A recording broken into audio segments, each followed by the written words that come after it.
saludos también de Bruno y Clemen, no pueden venir por motivos familiares, tenían que cuidar a los nietos, por eso no están aquí en esta mañana. Os invito a que abráis vuestras Biblias por el capítulo 9 del Evangelio de Lucas. Como sabéis, estamos viendo el Evangelio de Lucas de forma consecutiva.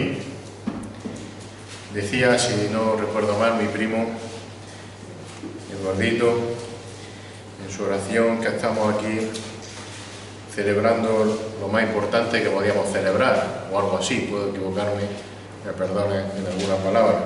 No estamos compinchados, aunque seamos primos. Lo que vamos a ver en esta mañana es la pregunta más importante también. Estamos celebrando lo más importante, darle culto a nuestro Señor, y dentro de ello vamos a ver la pregunta más importante en la vida de una persona. La pregunta más importante de tu vida, titularía esta predicación.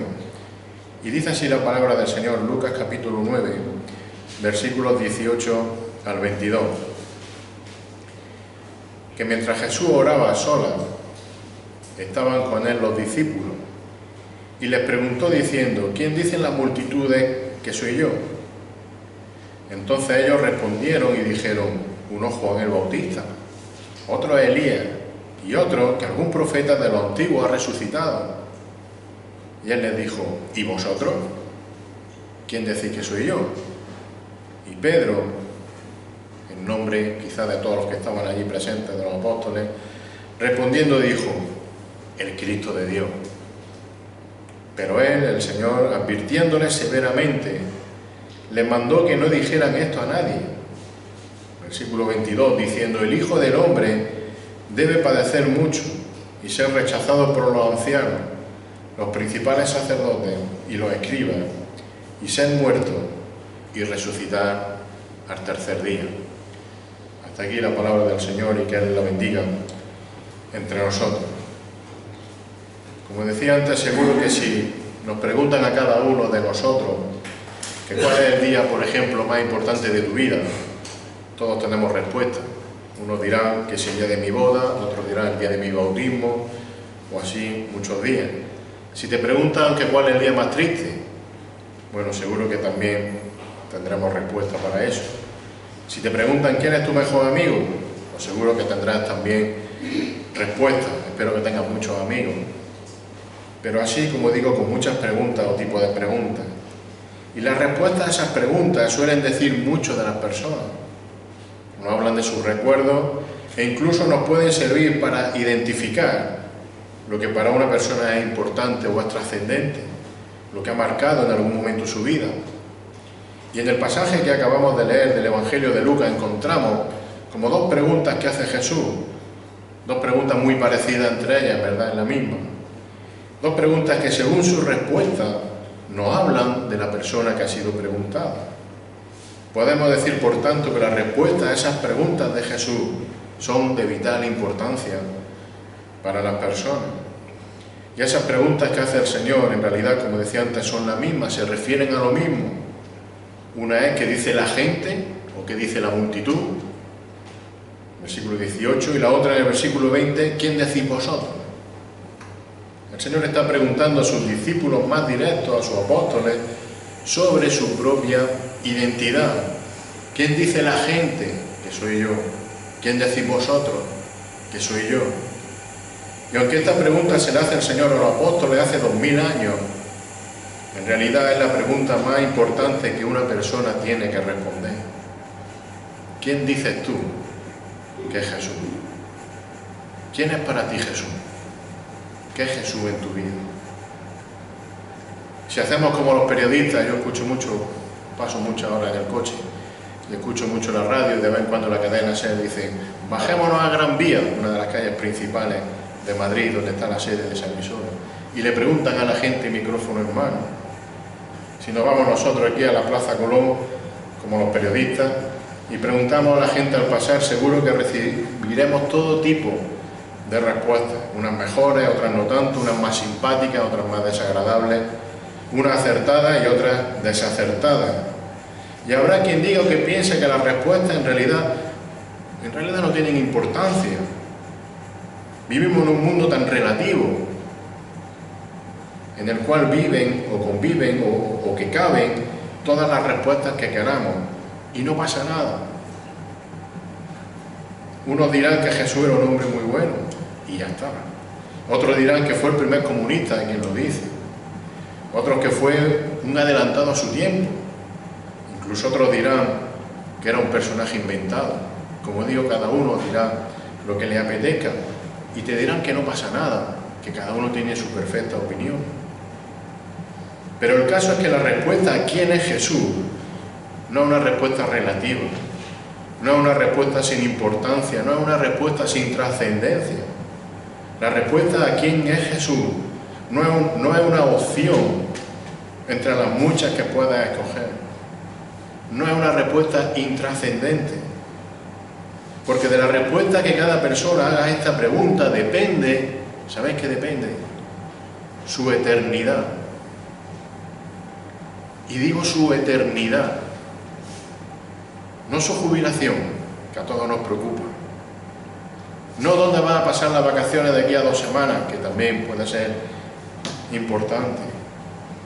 De esa respuesta no depende qué carrera vas a estudiar de aquí a unos meses, ni dónde vas a trabajar en el futuro, quizás cosas importantes. De cómo respondas a esa pregunta depende lo más importante de tu vida, tu eternidad. Así que la pregunta es muy importante. Como decía antes, es sin duda la pregunta más importante de nuestra vida. Una pregunta que aunque la gente quiera contestar según su propia opinión, como decíamos antes, según lo que ellos quieren o que le apetezca que sea Jesús, cada uno se hace su propia imagen. La Biblia se encarga de responder claramente y sin equivocación y sin confusión, sin medias tintas. Mirad, como si fuese un resumen de lo que encontramos a lo largo de todo el Nuevo Testamento. El apóstol Juan en su Evangelio, respecto a la vida de Jesús, escribió en el capítulo 20 de Juan, los versículos 30 y 31, dice allí Juan que muchas otras señales hizo también Jesús en presencia de sus discípulos, que no están escritas en este libro, pero estas se han escrito para que creáis. Para que creáis. ¿Qué es lo que tenéis que creer? Dice Juan que Jesús es el Cristo, que es el Hijo de Dios. Y para que al creer, para que cuando creáis en esto, dice Juan, tengáis vida en su nombre, vida por la eternidad. Estas palabras del evangelista Juan creo que no necesitan mucha explicación. Cualquiera las entendería perfectamente. La definición que hace aquí Juan de quién es Jesús es muy clara y fácil de entender. Él es el Mesías, es Dios mismo, es el Hijo de Dios encarnado. Él es el único Salvador. Y dice Juan que creer con fe en Él, en este Jesús, tiene como resultado vida eterna. Y fijaros, esto es lo que el Evangelio de Lucas, el evangelista Lucas, ha ido también narrando de forma continua a lo largo de su Evangelio sobre la identidad de Cristo. Y estamos ya en el capítulo 9, pero ya en el capítulo 1, los versículos 32 al 34, allí vemos como el ángel Gabriel, cuando anuncia el nacimiento a María, le dice: «He aquí concebirá en tu seno y dará a luz un hijo, y le pondrás por nombre Jesús. Este será grande y será llamado el Hijo del Altísimo. Y al Señor Dios le dará el trono de su padre David, y reinará sobre la casa de Jacob para siempre. Y dice el ángel que su reino no tendrá fin». Pero es que poco después también, todavía en el capítulo 1, encontramos a Zacarías, ¿os acordáis? El padre de Juan el Bautista. Y este Zacarías dijo que en Jesús se iban a cumplir todas las promesas del Antiguo Testamento. Y luego cuando nació Jesús, otro ángel, aquel que se presentó a los pastores, a esos pastores les dijo que el niño que había nacido en la ciudad de David era ¿quién? Cristo el Señor, el Salvador. Capítulo 2, versículos 10 y 11, podéis leerlo luego lo que estáis apuntando. Acordémonos una escena preciosa cuando el Señor, siendo un niño pequeño, es llevado para ser presentado al templo. Y allí se encuentran con Ana y con Simeón. Simeón tenía una promesa, preciosa promesa. ¿Os acordáis de esa promesa? El Señor le había prometido que no moriría sin ver el Cristo. Y cuando Simeón coge aquel bebé en la mano, en sus brazos, lo tuvo en brazos, dice Lucas 2, 29 y 30, que dice allí Simeón: ahora, Señor, permite que tu siervo se vaya en paz, conforme a tu palabra, conforme a tu promesa, porque han visto en mis ojos tu salvación. Cristo es el Salvador, que Simeón llevaba años esperando. Pero es que otra vez más adelante en el templo, cuando ya tenía 12 años de edad, el Señor le volvió a recordar a sus propios padres que él debía estar ¿dónde? En la casa de su Padre Celestial, de su verdadero Padre. Lucas 2, 49. Juan el Bautista predicó sobre aquel que iba a bautizar con el Espíritu Santo y con fuego, del cual él no era ni siquiera digno de desatar sus sandalias. Lucas 3, 16, 18. Y justo después de esos versículos vemos que el Señor es bautizado por Juan, y allí el Espíritu Santo lo unge y el Padre lo confirma como su Hijo. Lucas 3, 21 al 22. Pero es que incluso hasta el mismo Satanás y los demonios reconocen a Jesús como el Hijo de Dios. A lo largo de todo el Evangelio apuntaron Lucas capítulo 4, versículo 3 o versículo 34. Evidentemente, los apóstoles también dieron testimonio de que Jesús era el Mesías, el Salvador y el Señor. Por ejemplo, Pedro, después de que las barcas se llenasen de peces, aquella mañana después de una noche en la que no habían pescado nada, y el Señor le dice echar las redes allí. ¿Qué pasó cuando se llenaron las barcas de peces? Pedro cayó de rodillas ante el Señor y le dijo, Lucas 5:8, apártate de mí, Señor, apártate de mí, Señor, pues soy hombre pecador. Y luego más adelante, cuando otra vez estando en el mar, Jesús andó sobre la agua y calmó los vientos cuando iba andando por allí, y Pedro quiso andar también y luego empezó a hundirse. Allí Pedro y el resto de los apóstoles otra vez reconocieron que Jesús es el Hijo de Dios. Mateo capítulo 14, versículos 32 y 33, dice que cuando ellos subieron a la barca, el viento se calmó. Entonces los que estaban en la barca le adoraron, diciendo, en verdad, eres Hijo de Dios.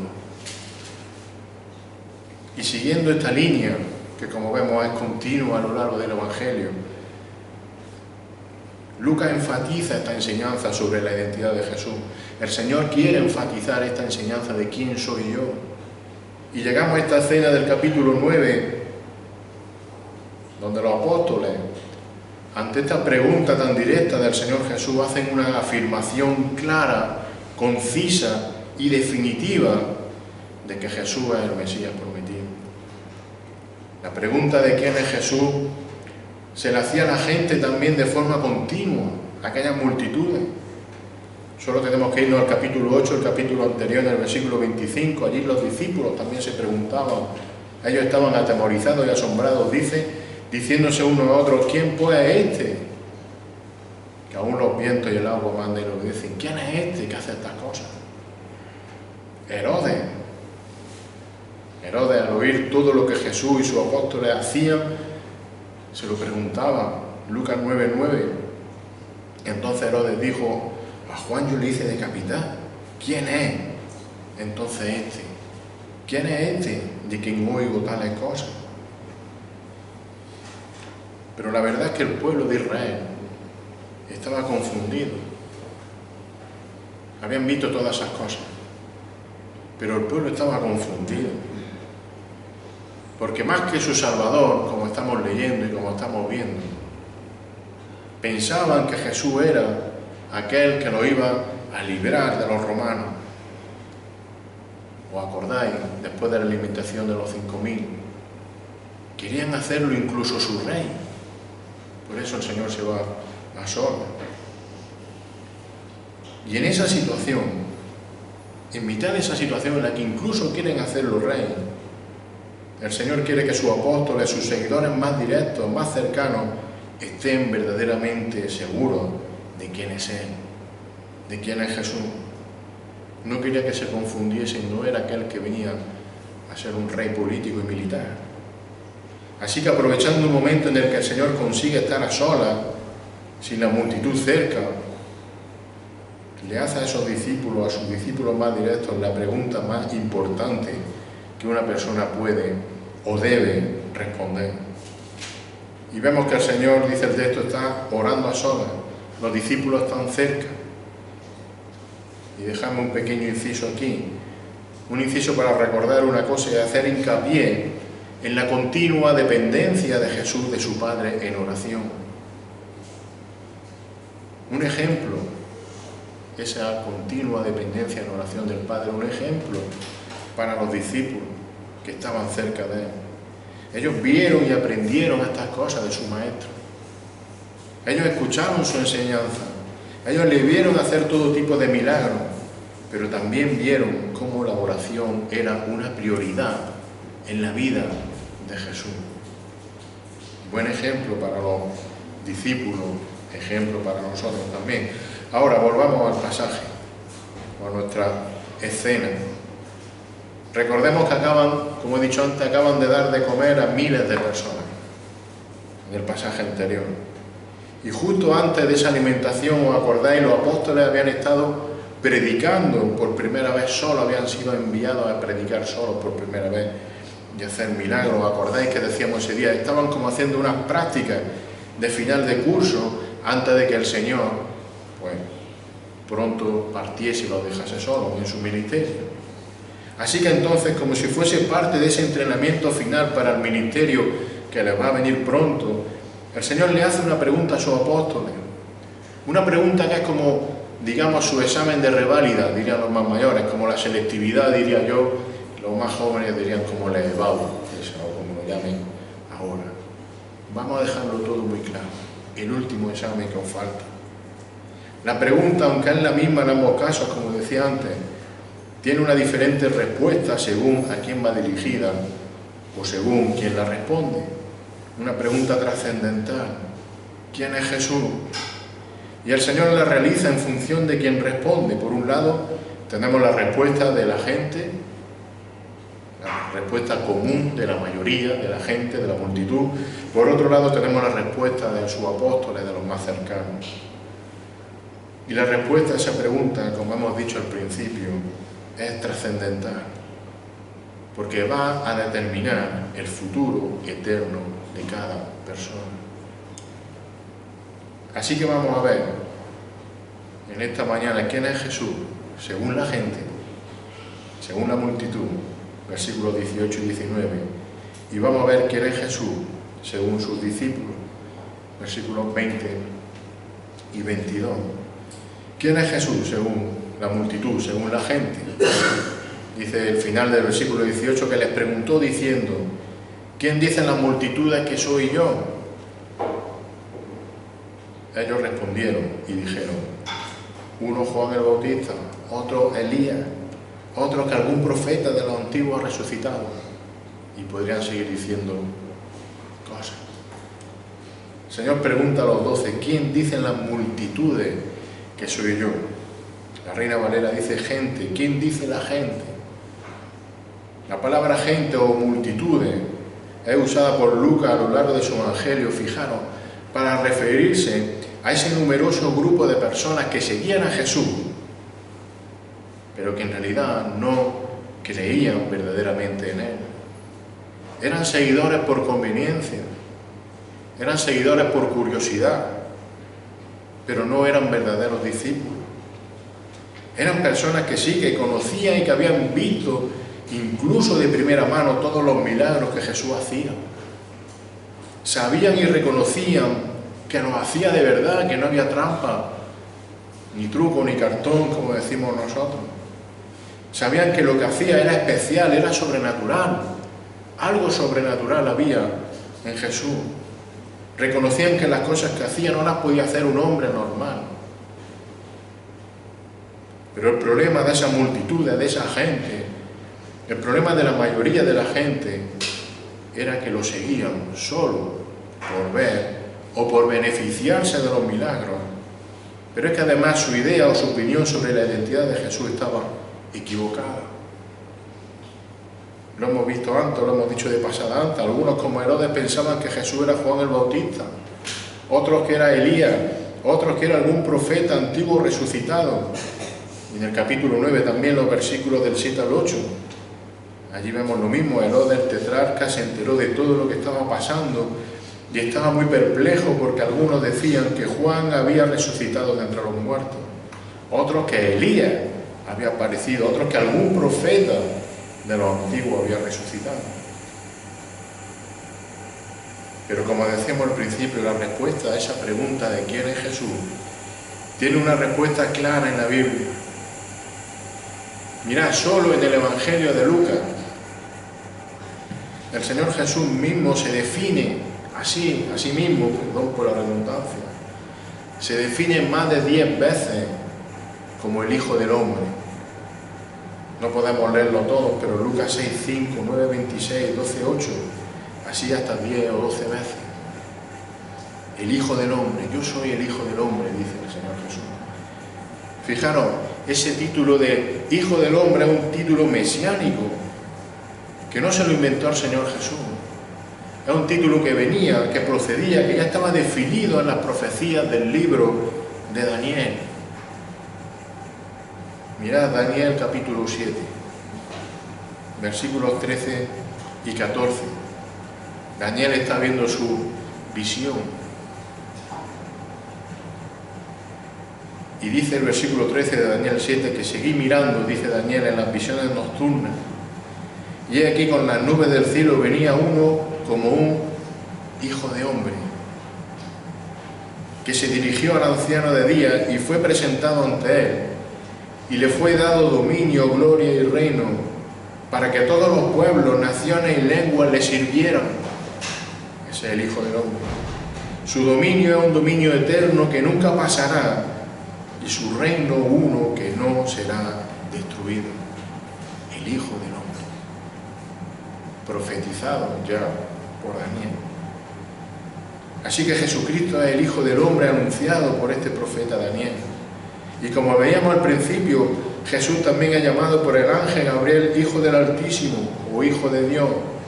El otro ángel lo anunció a los pastores como el Salvador. Los demonios lo reconocieron como el Santo de Dios, el Hijo de Dios.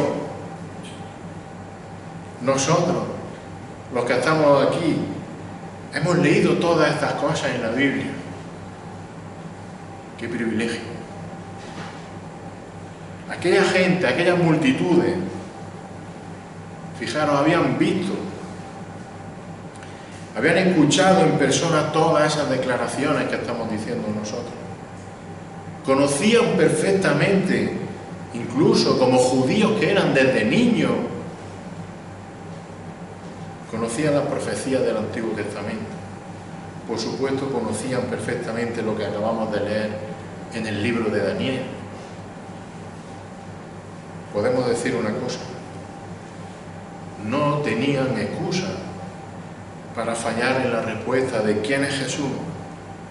Como diríamos nosotros, blanco y en botella, ¿no? Sin embargo, su opinión sobre la identidad de Jesús, asombrosamente y lógicamente podríamos decir, estaba totalmente equivocada. Juan el Bautista, que ha resucitado, un profeta, no, el Hijo del Hombre, el Hijo del Dios Altísimo.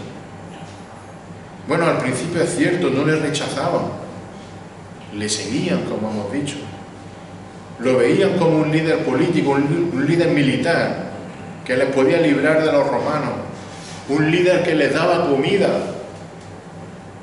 un líder que los sanaba, gratis. Sin embargo, cuando llegó el momento determinado, esas mismas multitudes, esa gente, esos que 4 versículos antes querían hacerlo su rey, pasan a pedir a gritos su muerte. ¿Sabéis lo que pasó un poco después en Jerusalén? Es decir, tenían toda la información de primera mano. Yo sé que algunos, a lo mejor no están aquí, pero algunos habéis tenido el privilegio de visitar Israel. mí me encantaría. Muchos de nosotros soñamos con poder hacer ese viaje. Soñamos por un momento estar en los sitios por donde Jesús anduvo, por donde Jesús navegó, predicó, oró, sanó, donde fue juzgado, donde fue crucificado, donde fue sepultado. Solo imaginarlo se nos pone los pelos de punta, que sí, hermano. Sin embargo, esas multitudes que tuvieron ese privilegio de verlo allí cara a cara, lo rechazan. Rechazan a Jesús. Rechazan al Hijo del Hombre, al Mesías, al Salvador. Y esto nos habla de una cosa. La respuesta de esa multitud, la respuesta de esa gente entonces, y la respuesta de la gente hoy en día igual, no habla de una cosa, no habla de la dureza del corazón del hombre. La dureza del corazón del hombre. No habla del síntoma más grave que tiene el pecado. ¿Sabes cuál es? El orgullo. El orgullo del hombre. Porque es el orgullo personal el que hace que el corazón rechace al Salvador. Es el orgullo del corazón el que le dice al hombre que no necesita ser perdonado de su pecado. Yo no necesito eso. Es el orgullo del corazón el que hace que el hombre se haga un Dios, se haga un Cristo a su medida, que se haga un Dios como yo creo que debe de ser, o como a mí me gustaría que fuese, que no me confrontase con mi pecado, por ejemplo, en vez de ver a Jesús como el verdadero Hijo de Dios y como el Hijo del Hombre. Mira, hay una escena muy clarificadora en este sentido. En Juan capítulo 12, el Señor está predicando y les dice que, después de todas las cosas que han visto en Él y lo maravilloso que es, les dice: ¿sabéis que tengo que morir? Soy el Mesías y tengo que morir. Y los sabios te dicen: ¿cómo va a morir el Mesías? El Mesías no puede morir. Juan capítulo 12, versículos 34 al 43, una lectura un poco larga, pero vamos a hacerla. Juan capítulo 12, 34 dice que entonces la multitud le respondió: hemos oído en la ley, esto está escrito en la palabra de Dios, que el Cristo permanecerá para siempre. Claro que sí, eso es verdad. Y le preguntan a Jesús: ¿y cómo dices tú el Hijo del Hombre tiene que ser levantado? Tiene que ser levantado, quiere decir, tiene que ser levantado en la cruz, tiene que ser crucificado. Eso quiere decir que tiene que ser levantado. ¿Cómo va a ser crucificado? Le dice. ¿Quién es este Hijo del Hombre? No puede ser que levantado, no puede ser crucificado. Le están diciendo. Entonces Jesús, versículo 35, les dijo: todavía por un poco de tiempo la luz estará entre vosotros. Yo estaré entre vosotros. Caminad mientras tenéis la luz, para que no os sorprendan las tinieblas. El que anda en la oscuridad no sabe a dónde va. Mientras tenéis la luz, creed en la luz, para que seáis hijos de la luz. Y estas cosas habló Jesús y se fue. ¿Y qué hizo? Se ocultó de ellos. Versículo 37. Dice: pero aunque había hecho tantas señales delante de ellos, ¿qué dice? No creían en Él. ¿Y por qué no creían? Si tenían todas las señales, tenían toda la evidencia delante de ellos. Versículo 38. No me lo voy a inventar yo, versículo 38. ¿Para qué? Para que se cumpliera la palabra del profeta Isaías, que dijo: Señor, ¿quién ha creído a nuestro anuncio? ¿A quién se ha revelado el brazo del Señor?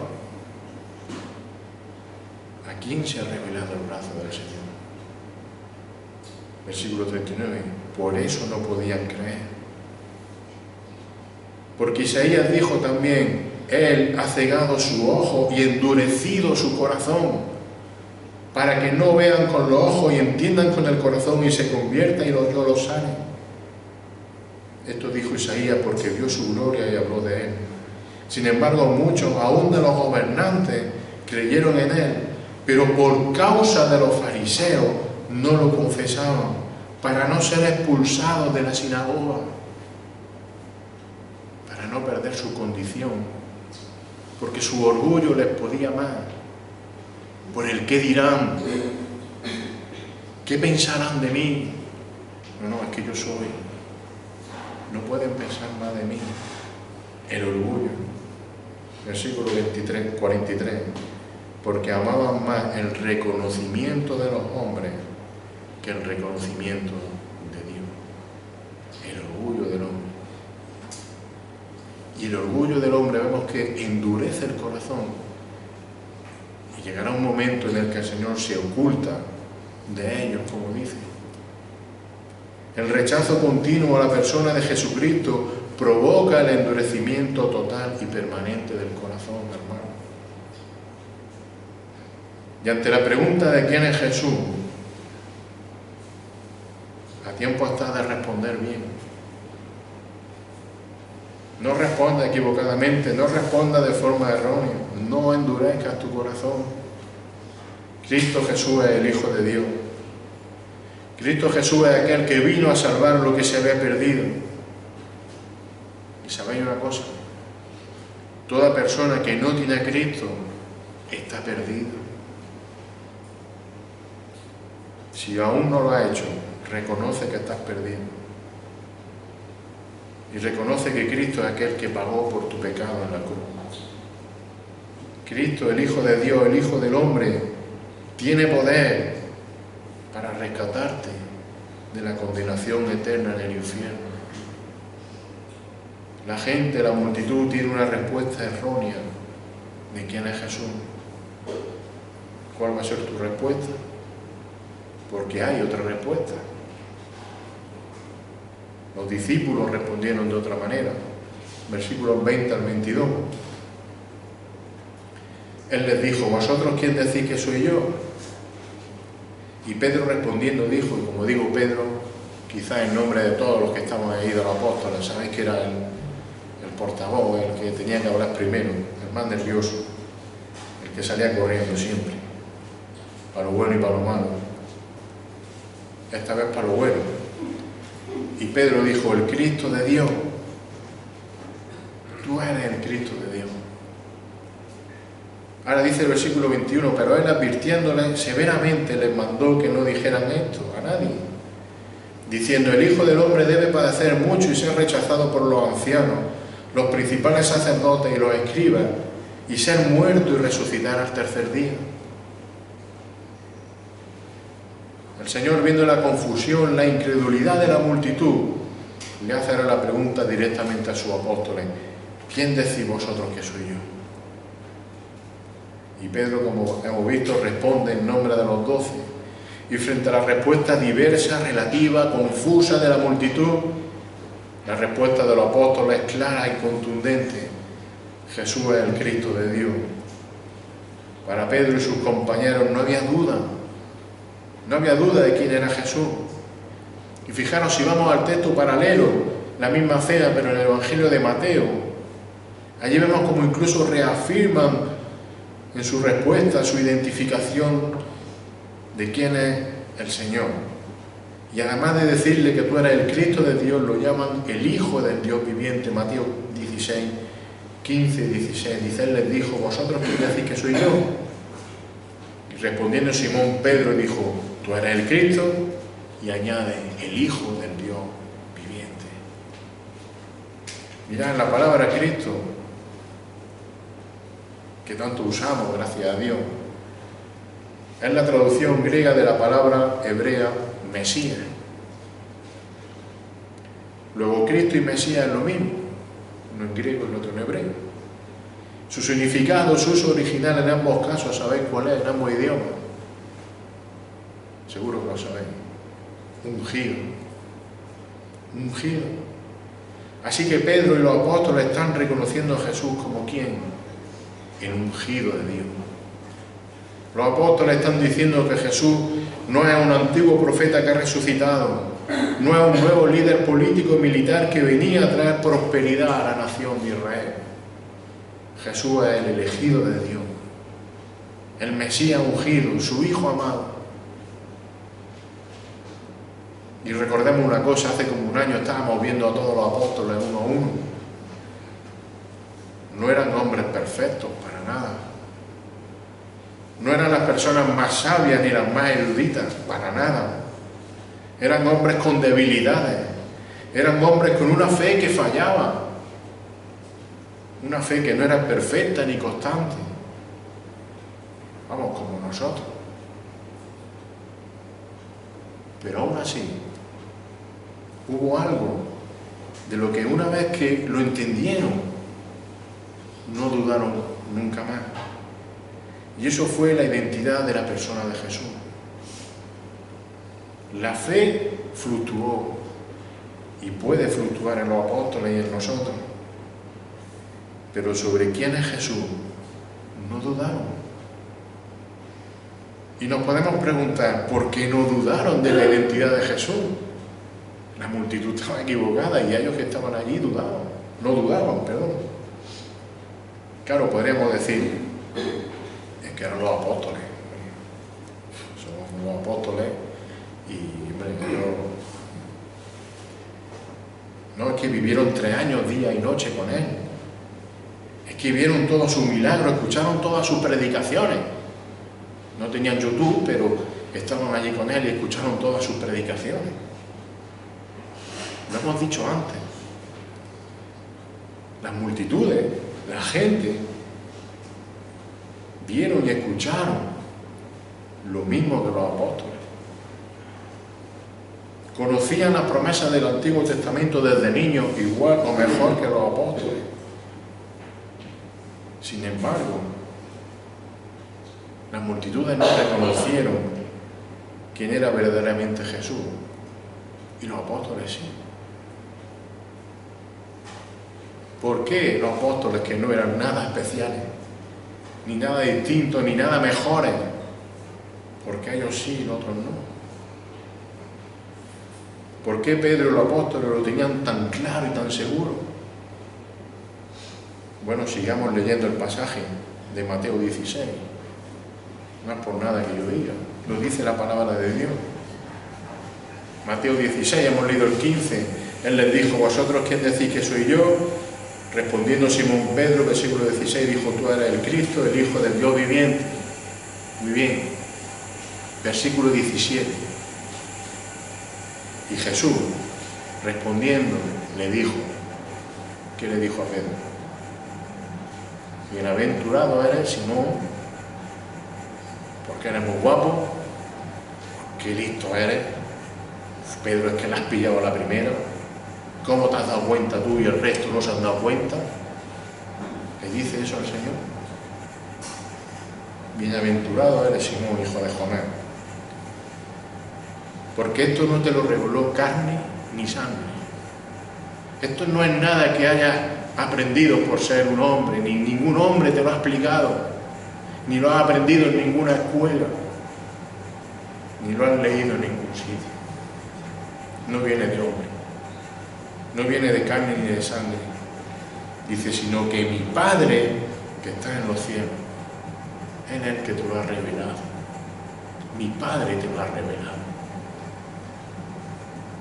Hermanos, los apóstoles tenían la seguridad de que Jesús era su Señor y era su Salvador. ¿Por qué? Porque fue el mismo Dios el que puso ese entendimiento en ellos. Porque fue el Padre el que se lo reveló. Es Dios el que quebranta ese duro corazón de las personas. Es Dios el que rescata al perdido. Es Dios el que da vida a los que están muertos en sus delitos y en pecado. No hay nada que el hombre pueda hacer. Solo lo puede hacer Dios, y solo lo hace Dios. Por eso dice el Señor Jesús en Juan 6:44, el Señor. Nadie puede venir a mí si no lo trae el Padre que me envió. Nadie viene a mí si no lo trae el Padre. Y yo lo resucitaré en el día final. Nadie puede romper el duro corazón del hombre si no lo rompe el Señor. Así que la respuesta de los apóstoles era sin duda la correcta. Por la gracia de Dios, habían entendido perfectamente quién era Jesús. Por su gracia. Recordemos también, seguimos con el texto, que los apóstoles ya habían estado hace unos días predicando solos por Galilea, lo hemos dicho antes. Y vemos ahora que tenían claro quién es Jesús. Han sacado una nota estupenda en su bachiller y en su selectividad. Así que lógicamente podríamos pensar todos que por fin ha llegado el momento de predicar a viva voz y de proclamar que Jesús es el Mesías, el Salvador, el Hijo del Hombre, anunciado por el profeta Daniel. Hay que salir a muerte con esto, como diríamos nosotros. Sin embargo, ¿qué dice el Señor en el versículo 21? El Señor Jesús les manda de forma rigurosa, de forma severa, que no proclamaran esta gran verdad, esta gran noticia. Que no dijeran que Él era el Mesías que llevaban siglos esperando. Les dicen, no digáis esto a nadie. Pero bueno, Señor, ¿por qué nos frenan así, de forma tan contundente? ¿Por qué para esto, Señor? Si va encaminado ya. Los discípulos tenían claro que Jesús era el verdadero Mesías. Claro que sí. Pero tenían que entender una cosa. Que además de ser el Mesías, Jesús es el Salvador. Mira, hasta ahora lo hemos estado viendo todo el tiempo esta mañana. Hasta ahora todo el mundo veía a Jesús como ¿quién? Como aquel que hacía milagros increíbles, aquel que sanaba enfermedades incurables, aquel que saciaba de comida a las multitudes. Pero Jesús no quería que lo viesen como ese líder político y militar que podía expulsar a los romanos. Esa no era la revolución de Jesús. Los apóstoles tenían que entender cuál era el verdadero plan de Dios. Tenían que entender lo que verdaderamente era necesario, dice la Reina Valera. Lo que verdaderamente Jesús debe hacer, dice la Biblia de la América, es lo mismo. Dice el versículo 22, dice allá el Señor, el Hijo del Hombre debe padecer. Es necesario que padezca. Debe padecer mucho, dice el Señor. Es necesario que sea rechazado por los ancianos, por los principales sacerdotes y los escribas. ¿Y qué sigue diciendo el versículo? Y es necesario, debe ser muerto y resucitar al tercer día. El plan de Dios no era expulsar a los romanos. El plan de Dios no era, perdonadme el ejemplo, pero no voy a entender fácil. El plan de Dios no era crear una seguridad social perfecta en Israel, sin enfermos y sin escasez de alimentos. Ese no era su plan. Lo que era necesario, dice el Señor, lo que el Hijo del Hombre debía hacer, para lo que había sido ungido Cristo, el Mesías, para lo que había sido escogido, ¿era para qué? Para padecer mucho, para ser rechazado. En definitiva, el plan perfectamente determinado de Dios para su Hijo, para su ungido, era el de ser entregado a muerte. Esa muerte que hemos leído al principio en Isaías 53 no era una cosa nueva. Y no hemos leído Isaías 53 al principio, por casualidad. Ese era el plan de Dios. Una muerte por la cual todo aquel que reconoce su pecado, todo aquel que va a Cristo arrepentido, dice el Señor que lo va a rescatar de la muerte eterna y que lo va a llevar a la vida eterna. ¿Y sabéis por qué puede hacerlo? Por otra cosa que era necesaria que el Señor hiciese, por otra cosa que debía hacer y que hizo. Porque el Cristo de Dios, el Hijo del Hombre, no solo murió en la cruz por tu pecado, sino que como estaba determinado, como estaba escrito, planificado al milímetro por Dios, también resucitó. Murió, pero resucitó. Por eso tú puedes ser rescatado. Por eso nosotros tenemos la certeza de que tenemos vida eterna junto a Él. La pregunta importante en esta mañana: ¿quién es Jesús para ti? Que el Señor bendiga su palabra. Señor, solo podemos darte gracias. Gracias por lo que eres y por quien eres. Tú eres el Hijo de Dios, el Hijo del Altísimo, el Hijo del Hombre, el Cristo, el Mesías. Señor, aquel que, siendo el Dios perfecto, se hizo hombre para pagar en la cruz por nuestros pecados. Señor, para morir de forma injusta en nuestro lugar, para darnos una vida que no merecíamos, pero que tú, en tu gracia, en tu misericordia, has querido darnos, Señor. Y por eso te alabamos. Y gracias, Señor, porque también resucitaste como también estaba escrito. Y por eso tenemos seguridad de que estaremos una eternidad contigo. Gracias porque tú te pusiste en nuestro lugar en la cruz. Gracias porque tú ocupaste nuestro lugar en la cruz. Y gracias porque por ello tenemos vida eterna. Señor, y te rogamos, te suplicamos, te pedimos que tú sigas rompiendo corazones endurecidos, Señor. Que tú sigas quebrantando corazones. Que tú sigas pasando personas de muerte a vida. Que tú sigas rescatando personas de la condenación eterna. Por tu gracia, por tu misericordia y por tu amor, sabemos que puedes hacerlo. Te rogamos que lo sigas haciendo. En el nombre de Jesús. Amén.